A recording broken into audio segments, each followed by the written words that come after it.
inspiration is just everywhere. I sort of see writing as a performance. You know, you hear musicians say that they would do it for free if they weren't paid for it. And I feel the same way about writing. I love to write with the anticipation of amusing people or getting arguments started or whatever. You know, I have a dream and I've got a blog.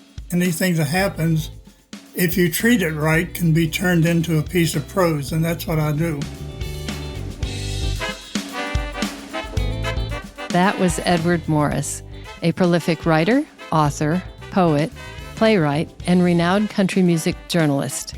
Ed was the longtime editor of Billboard Nashville and stayed active as a writer for CMT into his mid-80s when COVID caused layoffs and disruptions.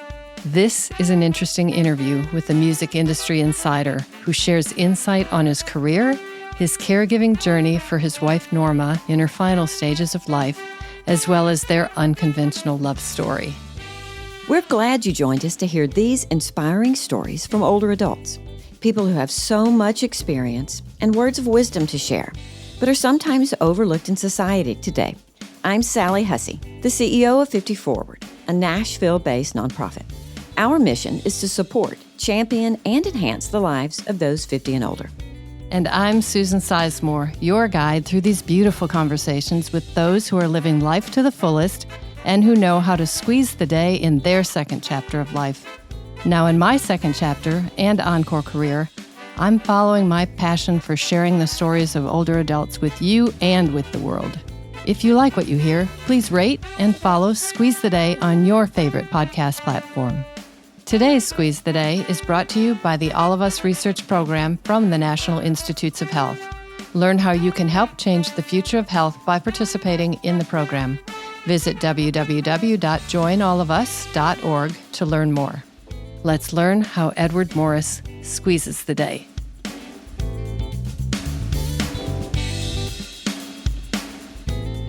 Ed, we met back when you were editor of Billboard magazine in Nashville, and I was a publicist at the Nashville Network.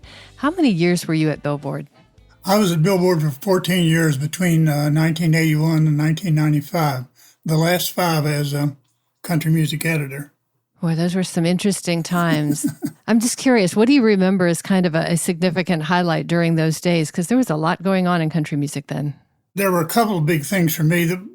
The first one was that I was able to meet the Grand Ole Opry stars that I'd listened to as a boy, and to meet Ernest Tubb and Roy Acuff and Pee Wee King and Eddie Arnold and Minnie Pearl and even Herman Crook of the Crook Brothers, who was one of the original acts of the Opry. That was a big deal for me, probably more so than even meeting the contemporary country stars, because I met them sort of on a business-like basis. With the others, I just stood in adoration. So interesting, because, you know, that response was totally different than I would have thought. And I love it because the respect you have for the history of music is very apparent. And as a music industry, is there one thing that kind of comes to mind as a highlight of your career? Maybe one highlight was getting my job back after I had been at Billboard for a year.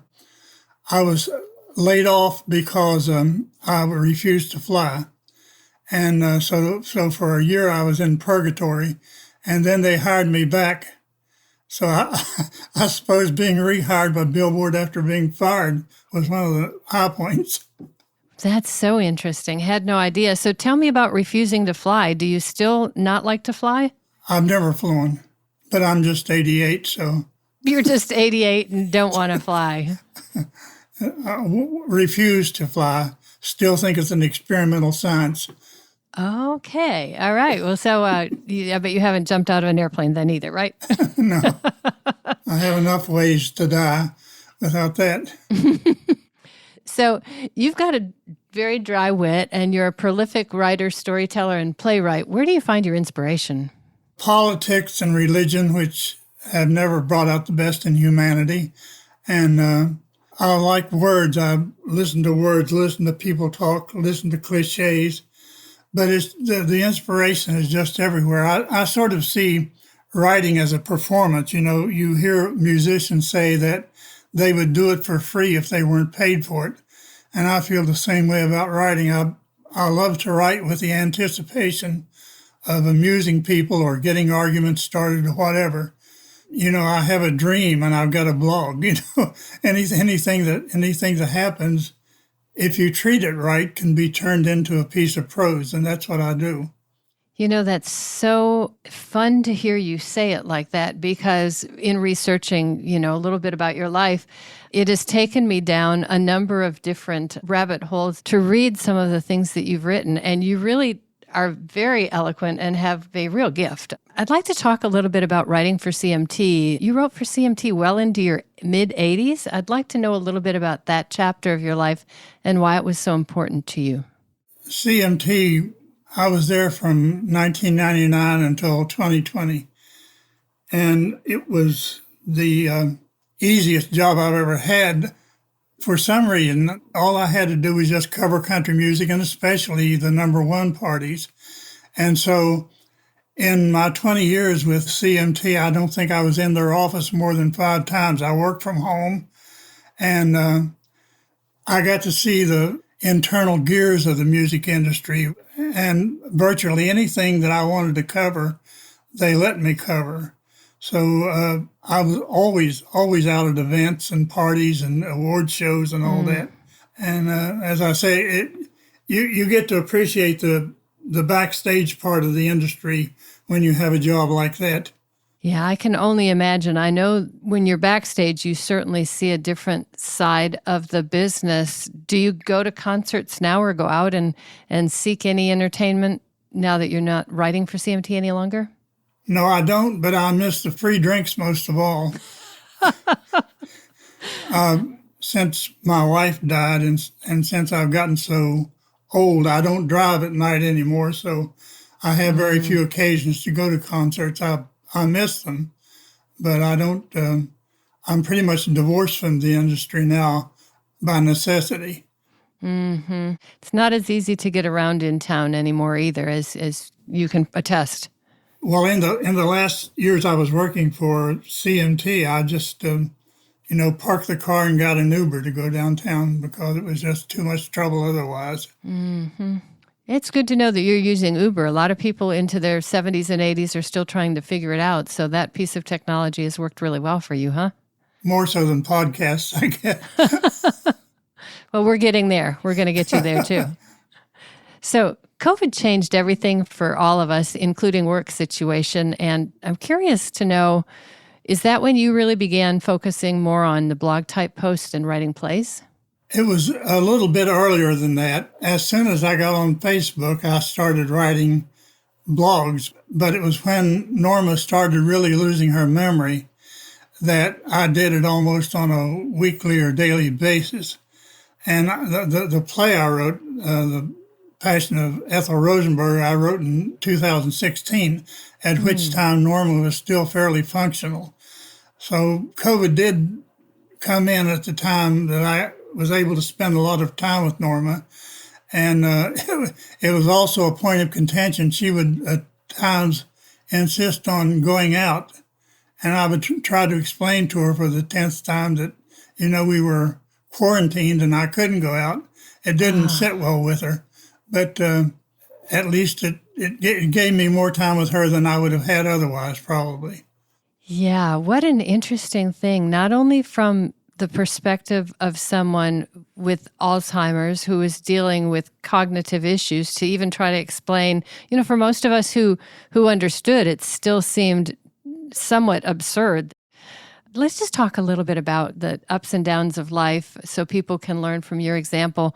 You talked about blogging on Facebook, which, even though I've known you for years, especially because of, our work relationship when you were at Billboard and I was at TNN, when you started posting on Facebook and telling these heartfelt stories about Norma and caregiving, I realized not only was it a very personal story, but it was a very important story that we share. And I'd like to know why that was so important to you. And I'd also like you to tell us a little bit about the book.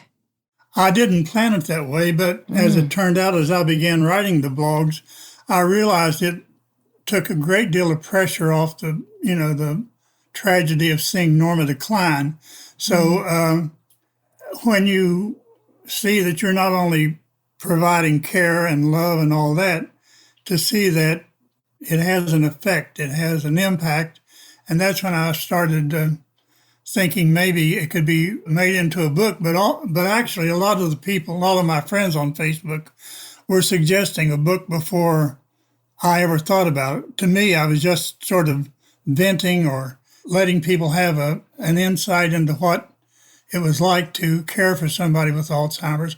In one of my incarnations, I reviewed books for a publication called Book Page here in town. And I had reviewed a book for them on Alzheimer's. And at the time, this is long before Norma showed any signs. And I read the book, and it was almost like being beset by claustrophobia. It seemed like must be the worst fate in the world to have Alzheimer's. And I was surprised, although I'm sure it was the worst fate for Norma, I was surprised that being able to write about it seemed to me to let a little light in. And so eventually people suggested, and Amazon makes it so easy now to, write books and to get them out there. So I just collected them, and all of a sudden I had a book. But it started, the first blog I wrote about it was when Norma started declining. She and I both really loved the pop music of the 1950s. We were, even at our age, still suspicious of rock and roll. So we got the Willie Nelson Stardust album. We both loved Willie Nelson. We loved the particular songs that he sang on Stardust. So one of the first nights I played it for Norma, I was sitting on the side of the bed and thinking about all the memories those songs are regenerating for us. Mm-hmm. And so it was such a successful thing listening to Stardust that we did it for months. Almost every night we would play on that, we put the record on, and we would both find not boredom, but a strange kind of comfort coming from it. And so that, that fed into the making of the book too. And I sent you earlier that little clip that Willie Nelson sent to Norma, thanking her for being impressed with Stardust. Buddy Cannon, his producer, made that happen. Buddy had been reading some of our blogs, and without my asking or without my expecting it, one morning he just asked me what my email was, and all of a sudden I've got a Willie Nelson email. Wow, that is so priceless. I wondered how that came to be. So just so people listening, so they can find the book, tell us about the name of the book. It's called Stardust, an Alzheimer's Love Story. And if that sounds a little soppy, I suppose that is the way I felt about it, because I am amazed at how much I enjoyed taking care of Norma. Even as she went down and down and down, I still found so much to love and admire in her as that was happening. And I wanted to make one point clear. Sometimes the caregiver comes out as some kind of heroic figure. I was not that. All my family, all my 3 children and 6 grandchildren and 5 great-grandchildren live here in Nashville. I had all sorts of help taking care of Norma, so it wasn't, me against the world or anything like that. But there were great moments in a otherwise tragic story. I'm curious to know, what advice do you have for caregivers? If you love the person you're caring for as much as I loved Norma, then my advice is the things that annoy you now, you will prize later. You would give anything to go back to those annoyances you had to live with. Yeah, that gives me goosebumps just hearing you say that. And in reading your book, there were many moments that painted vivid pictures of, anxious moments, of loving moments, of trying moments. But what kind of shone through is the respect that you had for each other and the love that you had for each other. And it's super great that you wrote the book. And I hope that as a result of it, people find a lot of comfort and guidance from it too. In the book, you're very candid about life and marriage. And through your 61 years of marriage, you share how you fell together and apart and then back together. And I'm curious what others can learn from your example.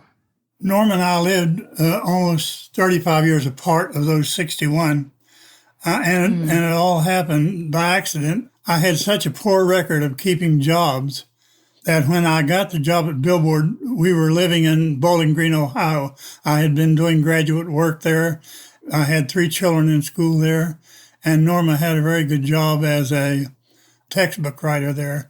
So when I moved to Nashville, she naturally enough stayed in Bowling Green because she figured that within 3 years I'd probably be back and out of a job again. And so we learned to live apart while I was there and while the kids were finishing school. And by the time Norma moved to Nashville, 10 years later, she moved here in 1991, we had gotten so used to living apart that it seemed quite sensible. We had no kids at home. We had different ideas. She wanted to have a house. I wanted to rent. She liked dogs. I didn't. The advice I would give somebody is if you're in the midpoint of your marriage and you don't have to live together and you like living apart, it ain't that bad. The only reason I moved back in with Norma was to take care of her. And it wasn't that we had animosity or anything like that. It was just that we had carved out such separate lives for ourselves. We had separate bank accounts and, separate friends and all that it didn't call on us to actually live together. We were together when we wanted to.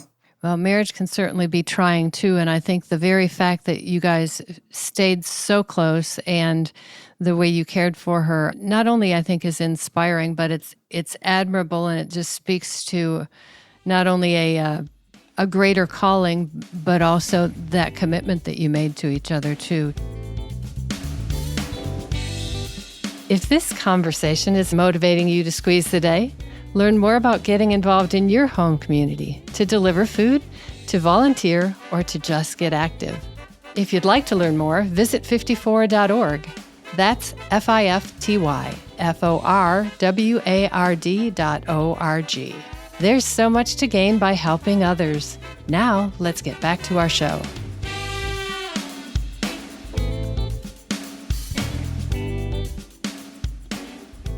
Got a few questions for you that I call a speed round of questions just to kind of break up our format a little bit. And just in a sentence or two or a word or two, what would you tell your younger self?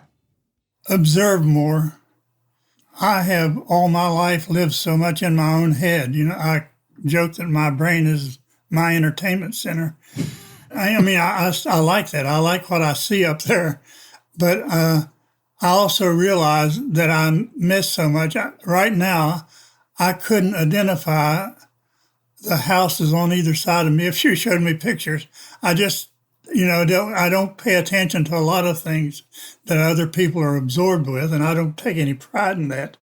Is there someone you'd love to interview but have not had the chance? Well, there are 2 people, but both are dead now. Roger Miller, I never met Roger Miller. I'd love to have interviewed him. He was such a great wordsmith. He had such an imagination and such quick wit. And the other was Shel Silverstein. I did talk to Silverstein a couple of times, but he refused to be interviewed. He was very nice about it, but he didn't want to talk about himself, at least not to me, because I tried several times. This is even right before I was starting at Billboard. He told me he would help me interview other people, but he didn't want to do it himself. I ran into him a couple of times up in Martha's Vineyard. He had a house up there, and we had a house. And we would speak, but I don't think he knew who I was. I would just speak out of courtesy. And I think he was living up in the vineyard when he died. That's so interesting. How about your most memorable interview? That would be Roy Acuff. In 1982, Billboard did a special on Acuff Rose, the publishing company that he founded. And so I was able to sit down with him, not in the hurried way that so much publicity is created, but just sit down with him and have him to recreate all that had gone into making this great music publishing company and talking about Hank Williams and all that. So I think that was probably the most memorable thing, and happily for me, I still have the tape recording, so I can hear Roy anytime I wanted to. But interviewing Eddie Arnold, interviewing Bill Monroe, giving Ernest Tubb an award, a Billboard award on the stage of the Grand Ole Opry. So many things like that. But I think the interview itself was Roy Acuff. Yeah, I'm sure that was so memorable. He was a great man on so many levels and represented the music industry and Nashville just so well. So I have a question about you just related to older adults. As a nonprofit, 50 Forward serves older adults, and one of our values is to ensure that every interaction, regardless of how difficult it is met with kindness and empathy, giving hope to those who think they're alone in the world. How does this ring true in your life? The one thing that has anchored me in life is kindness. My parents were both so giving, so kind, so supportive in everything I did, even though they were not conventionally educated or anything like that. And Norma was an absolute princess. In 61 years of marriage, I can say this honestly, we never called each other a name. We never slammed the door. We never shouted. We never touched each other in anger. I think if people are just civilized, if people are civilized, it carries you a long way. That's very profound. There's a question we ask all of our guests, and that is, what is one piece of advice that your parents or an older adult might have shared with you that at the time you thought, that's really silly, but today it rings true in your everyday life? I can't think of anything. I was a wise person young. The best thing my parents did for me, even though they were both believers, was never making me go to church, and I never did. That's the legacy that I get. It wasn't their advice, it was their openness to letting me be educated. And not just me, I had 3 brothers, so we were all handled very well and with very much love. So I don't know if you can make any sense out of all that, but I think kindness and being civilized just means so much. It makes the trip worthwhile, really. Mm-hmm. I'm wondering also, what is it that you do, Ed, to squeeze the day? TikTok. I really do. I don't want to call it an addiction because that has a bad cast to it. But I have never encountered anything that gave me an insight in so much humanity as TikTok. I spend hours a day on it. I don't put anything on it. I still use Facebook as a forum. But TikTok to me is astounding. It just has so many facets of humanity. You can find anything you want to love. You can find anything you want to hate. You can find new music. I mean, it's a wonderful device. That is fabulous. And I have to say, because of your wit, I thought for sure that was a throwaway answer and not factual. So let us just have the record state that you can't judge an 80-year-old by whatever you think the conformities are, because you're going to challenge those right here and now. Thank you. Thank you so much for sharing that. And thanks for joining us today. Your story is so inspiring and reinforces that challenges can become opportunities. We learn so much from one another and certainly from the experiences of those in their second chapter of life.